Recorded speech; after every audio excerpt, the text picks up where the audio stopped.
পরিমাণ মতো তেল দিলাম। এরপর দিয়ে দেব পেঁয়াজ কুচি,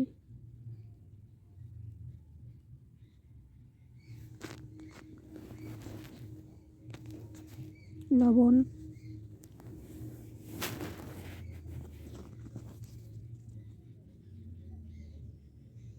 গোটা জিরে,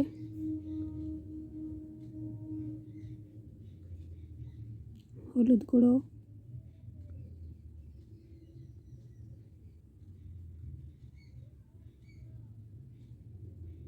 লঙ্কার গুঁড়ো,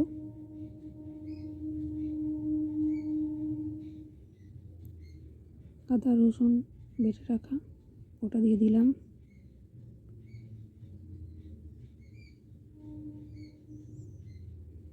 ভালো করে ধুয়ে নিয়েছিলাম কাঁচা মাছগুলো দিয়ে দিচ্ছি। এগুলো এবার একসাথে ভালো করে মাখিয়ে নেব।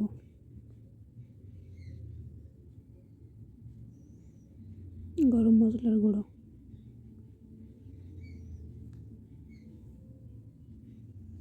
ভালো করে মাখানো হয়ে গেছে। এবার এটাকে রান্না হতে দেব 15 মিনিট মতো ঢাকা দিয়ে। ঢাকনাটা খুলে নিচ্ছি।